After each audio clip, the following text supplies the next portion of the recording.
नमस्कार छात्रों, ऑनलाइन कक्षा में आप सभी का स्वागत है।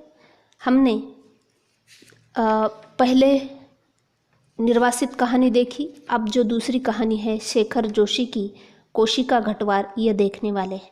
अब इस कहानी का शीर्षक जो है कोशिका घटवार क्यों है, तो कोशी नाम की नदी है और ये क्षेत्र जो है, इस कहानी में जो क्षेत्र आया है वो पहाड़ी क्षेत्र है, जहाँ का एक गांव है और वहाँ एक कोशी नदी है और उसी कोशी नदी के पानी पर एक जो है अनाज पीसने की पनचक्की चल रही है, जो उस पानी के ऊपर चलती है। और इसलिए ये जो घटवार है या ये जो पंचक्की है आटा पीसने वाली, वो इस कहानी के नायक गोसाई के जीवन की एकमात्र चीज़ है जो उसके जीवन में अब बची है, और इसी को लेकर ये कहानी लिखी गई है और इसलिए कोशिका घटवार ये नाम दिया गया है। क्योंकि इस कहानी के जो दो मुख्य पात्र है गुसाई और लक्ष्मा, इसमें से गुसाई इस कहानी का नायक है जो अब बिल्कुल अकेला हो चुका है, क्योंकि उसके जीवन में कोई भी बचा नहीं है और इसीलिए उसके अकेलेपन को जो है उसका साथी सिर्फ उसकी वह घटवार है, आटा पीसने वाली पंचक्की है, और इसीलिए उस कहानी को इस प्रकार का शीर्षक दिया है।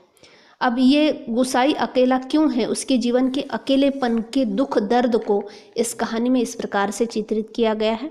कभी कभी गुसाई को यह अकेलापन काटने लगता है। सूखी नदी के किनारे का यह अकेलापन नहीं, जिंदगी भर साथ देने के लिए जो अकेलापन उसके द्वार पर धरना देकर बैठ गया है, वही जिसे अपना कह सके ऐसे किसी प्राणी का स्वर उसके लिए नहीं, पालतू कुत्ते बिल्ली का स्वर भी नहीं। क्या ठिकाना ऐसे मालिक का जिसका घर द्वार नहीं, बीबी बच्चे नहीं, खाने पीने का ठिकाना नहीं। तो गुसाई एक अनाथ व्यक्ति है और उसने शादी करके घर भी बसाया नहीं है। वो इतना अकेला क्यों है, उसका स्मरण फ्लैशबैक शैली के माध्यम से कहानी में आया है कि वो किस तरह से फौज में दाखिल होता है, फौज की नौकरी वो हासिल कर लेता है। बीती बातों की याद गुसाई सोचने लगा, इसी पैंट की बदौलत यह अकेलापन उससे मिला है। नहीं, याद करने को मन नहीं करता।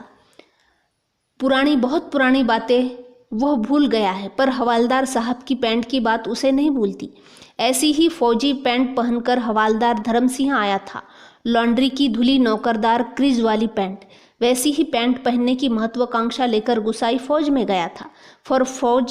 पर फौज से लौटा तो पैंट के साथ साथ जिंदगी का अकेलापन भी उसके साथ आ गया। पैंट के साथ और भी कितनी स्मृतियां संबंध है। उस बार की छुट्टियों की बात, कौन महीना, हाँ बैसाख ही था। सर पर क्रास खुकरी के क्रिस्ट वाली काली कुश्तीनुमा टोपी को तिरछा रखकर फौजी वर्दी वह पहली बार एनुअल लीव पर घर आया तो चीड़ वन की आग की तरह खबर इधर उधर फैल गई। बच्चे बूढ़े सभी उससे मिलने आए। चाचा का गोठ एकदम भर गया था। ठसाठस बिस्तर की नई एकदम साफ जगमग लाल नीली धारियों वाली दरी आंगन में बिछानी पड़ी थी लोगों को बिठाने के लिए। खूब याद है, आंगन का गोबर दरी में लग गया था। बच्चे बूढ़े सभी आए थे। सिर्फ चना गुड़ या हल्द्वानी के तंबाकू का लोभ नहीं था। कल के शर्मीले गुसाई को इस नए रूप में देखने का कौतूहल भी था, पर गुसाई की आंखें उस भीड़ में जिसे खोज रही थी वह वहाँ नहीं। तो गांव के किसी धर्मसिंह हवलदार की पैंट देखकर गुसाई को फौज की नौकरी का आकर्षण हुआ और उसने उसी खातिर इस नौकरी को हासिल किया था। लेकिन कहीं न कहीं वो इसी नौकरी को अपने अकेलेपन के लिए दोषी मानता है, क्योंकि वह जब इस नौकरी को प्राप्त कर गांव आया तो गांव में वो लक्ष्मा नाम की लड़की से प्रेम करता था और वो खोज रहा था उसको कि वो कहाँ मिले। और वहाँ पर उस गांव में, पहाड़ी क्षेत्र पिछड़ा हुआ गांव है, तो गांव के लोगों के लिए शर्मिला और साधारण सा गुसाई आज फौज में नौकरी करने लगा है, इसे देखने की उत्सुकता से बहुत सारे लोग वहाँ पर इकट्ठा हुए थे और सबके लिए वो एक प्रेरणा बन चुका था कि इस प्रकार से फौज में नौकरी प्राप्त की जा सकती है। लेकिन इन सब भीड़ के बीच वो अपनी लक्ष्मा को ढूंढ रहा था, उसे वो मिल नहीं पा रहा था। नाले पार के अपने गांव से भैंस के कटिया को खोजने के बहाने दूसरे दिन लक्ष्मा आई थी, पर गुसाई उस दिन उससे मिल न सका। गांव के छोकरे ही गुसाई की जान को बवाल हो गए थे।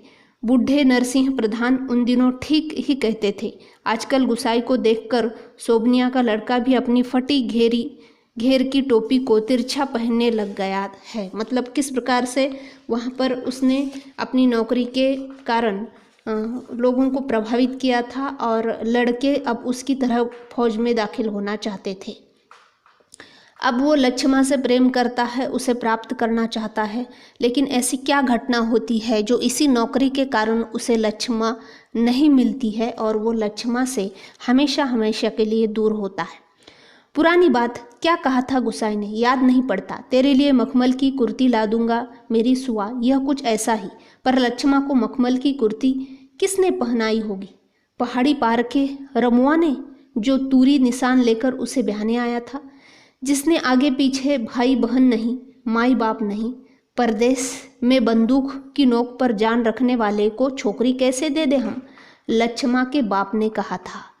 तो उसने बहुत सारे सपने देखे थे लक्ष्मा के साथ, लेकिन उसके पिता ने, लक्ष्मा के पिता ने साफ इनकार कर दिया उसके साथ शादी अपनी बेटी की करने से, क्योंकि उसके पिता का मानना था कि गुसाई एक तो अनाथ है, उसका कोई परिवार नहीं है, ऊपर से फौज की नौकरी है, कभी भी उसका जीवन समाप्त हो सकता है। ऐसे में लक्ष्मा को बाद में उसके मृत्यु के उपरांत संभालने वाला कोई होना चाहिए और इसीलिए उसने अपनी बेटी देने से इनकार किया। उसका मन जानने के लिए गुसाई ने टेढ़े तिरछे बात चलवाई थी।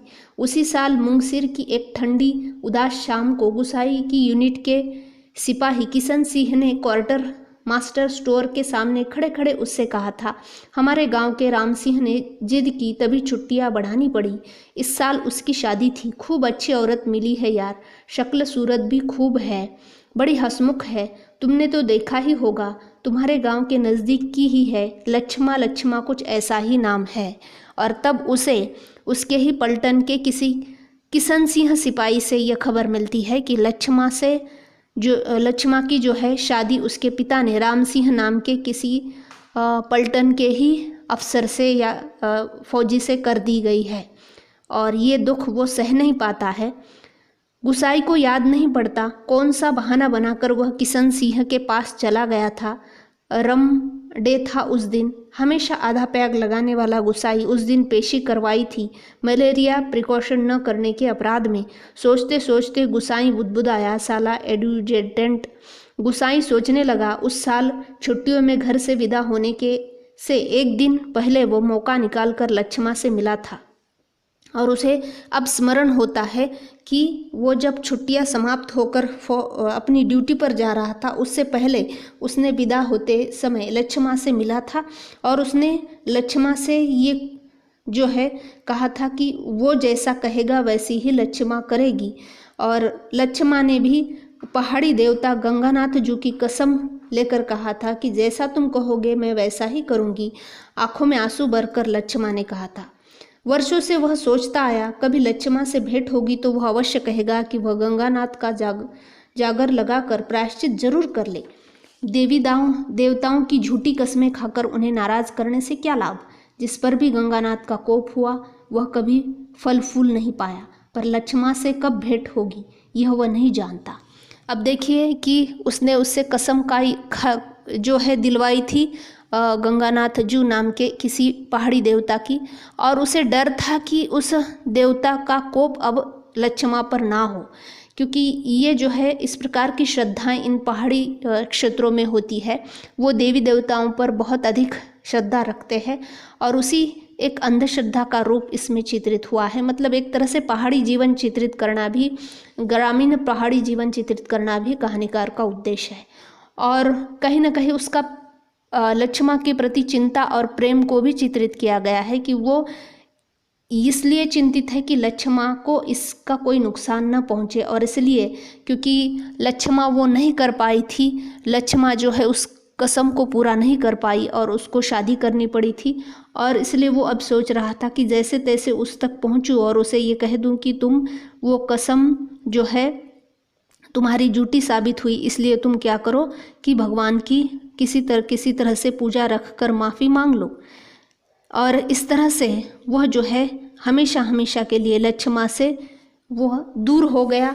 उसके जीवन से लक्ष्मा अब हमेशा के लिए निकल गई, क्योंकि वो जो है उसकी शादी किसी और से हो गई। लेकिन दूसरी तरफ वह जब वो गांव आया, या वो गांव आने की इच्छा अब उसके मन में नहीं रही, और इसलिए उसने जितना हो सका गांव से दूर रहने की कोशिश की पूरी नौकरी के समय। उसका वर्णन भी कहानी में आया है कि जितने दिन नौकरी रही वह पलट कर अपने गांव नहीं आया। एक स्टेशन के दूसरे स्टेशन का वॉलंटियर ट्रांसफ़र लेने वालों की लिस्ट में नायक गुसाई सिंह का नाम ऊपर आता रहा। लगातार 15 साल तक वो घूमता रहा और अपने गांव पलटकर कभी नहीं आया। पिछले बैसाख में ही वह गांव लौटा। 15 साल बाद रिजर्व में आने पर काले बालों को लेकर गया था, खिचड़ी बाल लेकर लौटा। लक्ष्मा का हट उसे अकेला बना गया। आज इस अकेलेपन में कोई होता जिसे गुसाई अपनी जिंदगी की किताब पढ़कर सुनाता। शब्द शब्द, अक्षर अक्षर, कितना देखा, कितना सुना और कितना अनुभव किया है उसने। पर नदी किनारे यह तपती रेत, पंचक्की की खटर पटर और मिहल की छाया में ठंडी चिलम को निष्प्रयोजन गुड़गुड़ाता गुसाई, और चारों ओर अन्य कोई नहीं, एकदम निर्जन, निस्तब्ध, सुनसान। तो उसका जीवन उस जो घटवार है उसकी तरह सुनसान और निर्जन बन चुका था, क्योंकि वो घटवार ऐसा था जो गांव के बाहर नदी के किनारे था, जहाँ ज़्यादा लोग नहीं आते थे, केवल जो अनाज पीसना चाहते थे वही लोग आते थे। तो जिस प्रकार से उसका वो घटवार निर्जन था, जहाँ बहुत कम लोगों की भीड़ थी, उसका जीवन भी मानो उसी तरह से बन चुका था। उसके आसपास कोई नहीं था, उसका कोई अपना अब उसके साथ नहीं था। और इस तरह से जो है कहानी में उसका अकेलापन चित्रित हुआ है। तो यहाँ तक हम कहानी को देख चुके हैं। अगले वीडियो में अगली कहानी देखेंगे, अगला हिस्सा देखेंगे कहानी का। धन्यवाद।